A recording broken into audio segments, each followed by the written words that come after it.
We're back talking with Dr. Judy about the Netflix docuseries Crime Scene, The Vanishing at the Cecil Hotel. So many different layers in this case. Why do you think it's so important? Well, Dr. Ordon, I so appreciate us being able to speak about this today, and also my participation on this important docuseries. I think what it sets it aside from other true crime shows is that it really has a message. It has social justice themes. It talks about issues of institutional neglect on Skid Row. It talks about mental illness and stigma.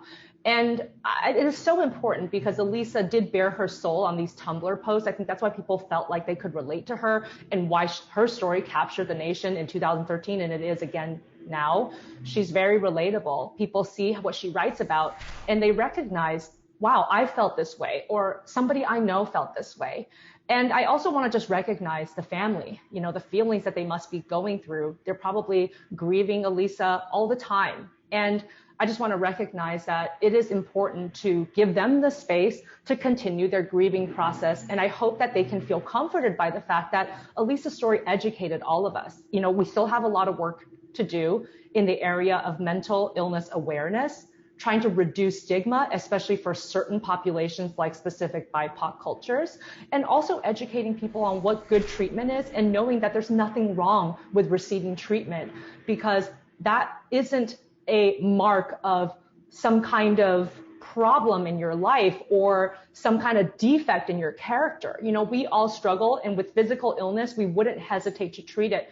With mental illness, we're still a bit behind. So I think her story, and I hope her legacy and her personality as a fully fleshed out person, that it came out through this documentary, and that we still continue to talk about her in this really proactive and helpful way. No, I agree 100% that the mental illness aspect, she went off her medications, that got her to turn sour. But, I also want to mention, and we don't need to spend too much time on it, but this whole web culture, the web sleuths out there, I don't know, looking for their moment of fame, but they cause a lot of problems for a lot of people too. Yeah, and I want to just add, Dr. Orton, with the web sleuths, I think maybe they didn't realize the damage they were eventually going to cause because they felt personally connected to her. They thought they were helping, and certainly we've seen police cases where sometimes, essentially lay people, they actually do help the investigation. And I think that they were trying to fill something in their own hearts.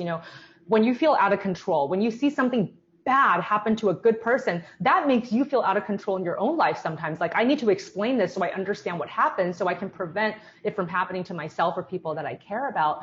And I do wonder if there was an aspect of that these people started with the right intention, but because of what eventually happened, it kind of derailed the investigation a little bit and made people not trust the results. And to your point, Dr. Orton, even after this docuseries fleshed out all of these facts, there are still people, if you go on Twitter and you type in Elisa Lam because her hashtag is trending, that say, I don't believe this. This is still a cover-up. I mean, people still won't accept the truth. Well, I can see why. And in fairness, I think the LAPD were trying. I think they had the best intentions.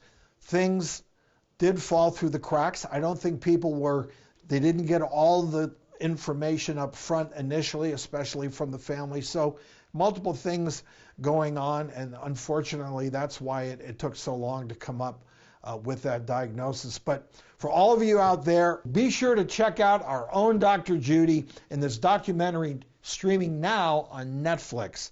And also catch her one-on-one interview with the director, Jo Berlinger, on her podcast, Supercharged Life with Dr. Judy, wherever you get your podcasts.